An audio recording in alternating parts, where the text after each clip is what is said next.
Assalamualaikum warahmatullahi wabarakatuh. Perkenalkan, nama saya Safana Putri Hidayat dari kelas 12-3. Hari ini saya akan menjelaskan mengenai vektor. Langsung saja yang pertama, apa itu vektor? Vektor adalah objek matematika yang memiliki dua komponen, yaitu besar dan arah. Besar vektor didapat melalui rumus Pitagoras. Di sini berarti kita bisa menjumlahkan komponen panjang dan lebar, kemudian diakarkan untuk mendapatkan hasilnya, yaitu 3 kuadrat ditambah 2 kuadrat. Hasilnya 9 ditambah 4 sama dengan 13. Akar dari 13 adalah 3,6. Itu merupakan besar dari vektor V. Kemudian kita lanjut kepada yang kedua, yaitu arah. Arah pada vektor ditunjukkan oleh posisi panah pada koordinat kartesius. Vektor V 3,2 berarti ia melangkah 3 unit ke kanan dan 2 unit ke atas dari titik pangkalnya. Lanjut yang kedua, penjumlahan vektor. Penjumlahan vektor dapat dilakukan secara grafis atau secara aljabar. Dengan grafis, kita dapat meletakkan pangkal vektor B di ujung vektor A. Vektor resultan A plus B ditarik dari pangkal vektor pertama ke ujung vektor terakhir. Kemudian, cara aljabar, kita bisa menjumlahkan komponen-komponen yang letaknya sama.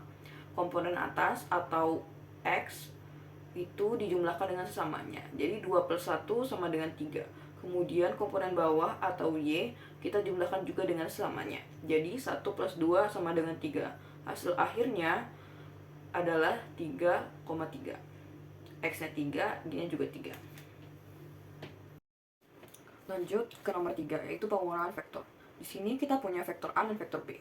Vektor B itu, kalau misalnya kita mau kurangin, sebenarnya minus B itu kan sama dengan B yang dibalik. Atau kayak B yang kayak 2. Kalau 2 dibalik jadi minus 2. Jadi B dibalik jadi minus B. Makanya kita kalau mau mengurangi vektor, kita tinggal membaliknya aja apabila kita mau menggunakan metode grafis. Tetapi apabila kita mau menggunakan metode aljabar, maka sebenarnya sama saja, kita tinggal mengurangi sesuai komponennya masing-masing. Atas dengan atas, bawah dengan bawah, atau X dengan X, Y dengan Y. Jadi di sini kita bisa mengurangi 3 dikurangi 1 sama dengan 2, 2 dikurangi 1 sama dengan 1. Jadi hasilnya 2.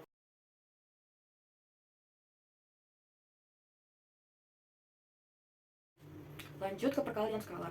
Jadi perkalian skala pada vektor digunakan untuk kita mengubah skala dari vektor tersebut. Misalnya di sini U sebesar 1,1, kita kali dengan 2 sehingga hasilnya nanti 2,2 karena nanti satu yang atas dikali dengan 2 dan satu yang bawah dikali dengan 2. Jadi hasilnya 2,2 tanpa mengubah arah dari vektor itu sendiri. Selanjutnya adalah dot product. Jadi dot product itu adalah salah satu cara untuk mengalihkan dua vektor atau lebih. Jadi komponen X dikalikan dengan komponen X, kemudian komponen Y dikalikan dengan komponen Y, dan seterusnya, kemudian dijumlahkan. Nah, hasilnya nanti akan berupa angka skalar, bukan lagi vektor. Salah satu fungsi utamanya adalah untuk menentukan apabila vektor itu merupakan suatu vektor tegak lurus atau bukan. Nah, jadi ini ada contoh untuk vektor yang bukan tegak lurus, dan ini adalah contoh dari vektor yang tegak lurus.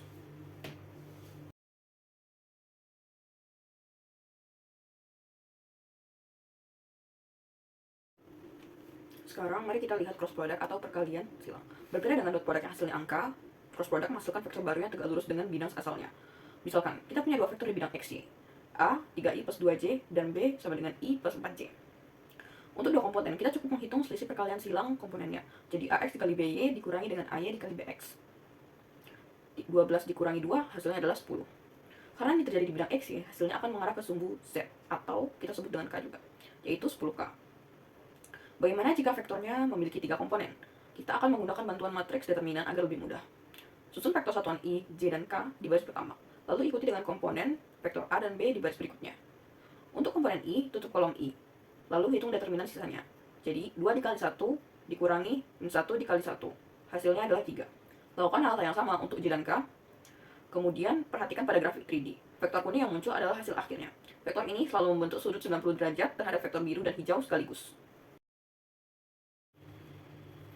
Setelah memahami operasi dasar, sudah waktunya kita masuk ke persamaan garis vektor.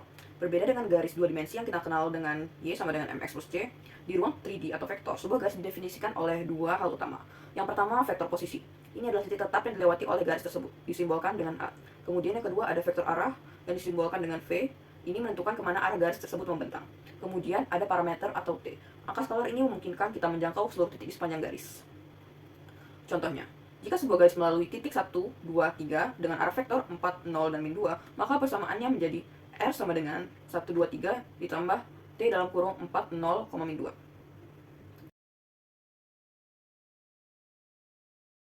Ada perpotongan garis vektor. Secara matematis, dua garis dikatakan berpotongan jika terdapat satu titik yang memenuhi kedua persamaan garis tersebut pada saat yang bersamaan. Kita mencarikannya dengan menyamakan komponen X, Y, dan Z untuk menemukan nilai parameter T dan S yang konsisten. Sebagai contoh, pada dua garis ini, kita menemukan bahwa mereka bertemu tepat di koordinat 1,1,1. Perhatikan pada grafik 3D ini. Kedua garis sebelumnya tampak melintasi ruang, dan titik kuning yang menyala itu adalah lokasi presisi di mana keduanya bersentuhan. Jika parameter T dan S tidak memberikan hasil yang sama, maka garis tersebut mungkin sejajar atau bersilangan tanpa pernah bertemu. Terima kasih. Wassalamualaikum warahmatullahi wabarakatuh.